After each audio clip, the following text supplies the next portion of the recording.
ناک دیکھیے ثابت ہونی چاہیے. اس کے بعد منہ کھول کے ذرا دانت چیک کریں, تمام دانت ہوں یہ سب سے افضل ہے, ورنہ کم از کم اتنے ہوں کہ چارہ آرام سے چبا سکے. اگر اتنے دانت گر چکے ہیں کہ چارہ ہی نہیں چبا سکتا, اس جانور کی قربانی نہیں ہوگی. اس طرح نک کٹے کی قربانی نہیں ہوگی. زبان چیک کریں پوری ہونی چاہیے, اگر کٹی ہوئی ہو تو قربانی نہیں ہوگی. آنکھیں چیک کریں, آنکھیں نہ وہ اندھا ہو نہ کانا ہو. بھینگے کی بھی مکروہ لکھی ہے, لیکن بھینگے کو آپ دیکھ نہیں سکتے, ایک طرف سے دیکھیں گے دوسری پوشیدہ ہو جائے گی, ادھر سے دیکھیں گے ادھر کی پوشیدہ ہو جائے گی. لیکن بہرحال دونوں آنکھیں ہونی چاہیے اور کانا نہ ہو. اس کے لیے تھوڑا سا آپ کوئی تنکا وغیرہ اس کی آنکھ کے قریب لے کر جائیں.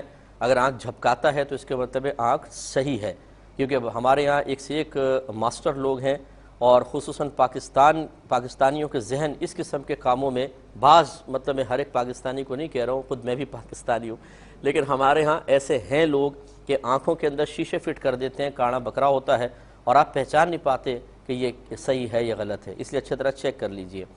اس کے بعد کان دیکھیں, اگر پیدائشی کان نہیں ہیں قربانی نہیں ہوگی. ہاں اگر چھوٹے کان ہیں ہو جائے گی. اگر کان بڑے ہیں اور کٹے ہوئے ہیں تو غور کرنا ہوگا, اگر پورے کان کے سائز کا تیسرا حصہ کٹا ہے یا اس سے زیادہ تو نہیں ہوگی. مثلا 3 انچ کا کان ہے اور 1 انچ کٹا ہوا یا اس سے زیادہ نہیں ہوگی. اسی طرح کان میں بعض اوقات سوراخ ہو جاتے ہیں, یہ بعض اوقات تو خود کر بھی دیتے ہیں نشانی کے لیے.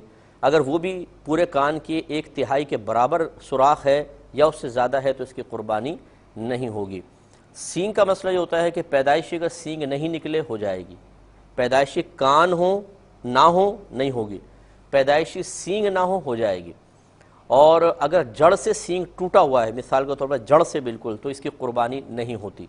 اور یہ جو اکثر گائے کے اندر ہوتا ہے کہ جو اوپر کے سینگ کاٹ کر اس کو ریتی سے گھس کے گول کر دیتے ہیں, اس کی قربانی خلاف سنت تو ہے لیکن ہو جائے گی. اور اکثر ایسی اب گائے آتی ہیں کیونکہ اس لیے اوپر سے گول کر دیتے ہیں کہ نوک ہو تو بہت زوردار کسی کے پیٹ میں مار سکتی ہیں, تو جانور کی قربانی سے پہلے انسان کی قربانی ہو جائے گی. اور اس پہ تکبیر پڑھنے سے پہلے مالک بکرے پہ قربانی یا مالک گائے پہ فاتحہ پڑھ رہے ہوں گے یا تکبیرات پڑھ رہے ہوں گے, اس لیے وہ اوپر سے گھس دیتے ہیں, تو یہ چل جائے گا. دم چیک کریں کہ دم ایسا نہ ہو کہ ایرل ڈیٹ سے جوڑ دی گئی ہو. بارہا یہ میں نے آپ کو واقعہ بتایا کہ وہ بچے لائے, بکرا لے کر آئے, بھاگا, بچے نے دم پکڑی تو وہ ہاتھ میں رہ گئی, بکرا آگے نکل گیا, پتہ چلا وہ ایرل ڈیٹ سے جوڑی ہوئی ہے. تو یہ بھی ذرا چیک کر لیجئے. اگر اور اس طرح پیر وغیرہ صحیح ہونے چاہیے, لنگڑا جانور نہ ہو. اگر تھوڑا بہت لنگڑا, جیسے آپ گاڑی سے اتار رہے ہیں, لنگڑا پن پیدا ہو گیا, تھوڑا بہت ہو جائے گا, یعنی قربانی ہو جائے گی. لیکن اگر اتنا زیادہ لنگڑا پن پیدا ہو گیا کہ خود چل کر قربان گاہ تک نہ جا سکے, جیسے ٹانگی ٹوٹ گئی اور لٹک گئی ہے بالکل, تو اس جانور کی قربانی نہیں ہوتی ہے. اگر گائے یا بکری لے کر آتے ہیں تو اس کے تھن بھی چیک کرنے ہوں گے.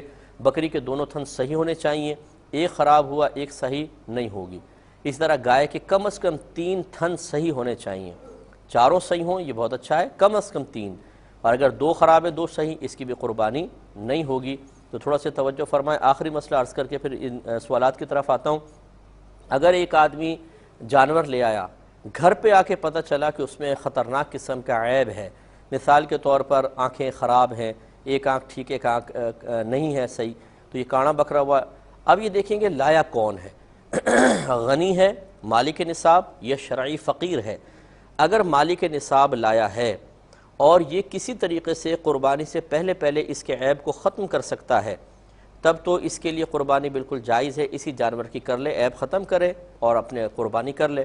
لیکن اگر قربانی تک اس کا یہ عیب باقی رہتا ہے تو غنی اس جانور کی قربانی نہیں کر سکتا, اس پر دوسرے جانور کو لانا واجب ہے. شرعی فقیر کے لیے بالکل آسانی ہے.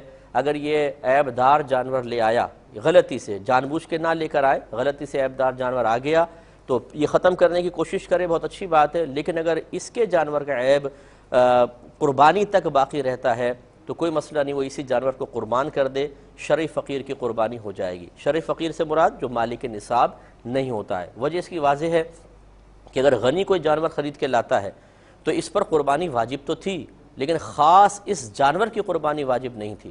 لہٰذا یہ ایسا کر سکتا تھا کہ جانور لایا, اس کو بیچ کے دوسرا جانور لے لے اور اسے قربان کر دے, کیونکہ اس پر اس پرٹیکولر جانور کی قربانی واجب نہیں تھی, لہٰذا اس کے لیے رعایت نہیں ہے.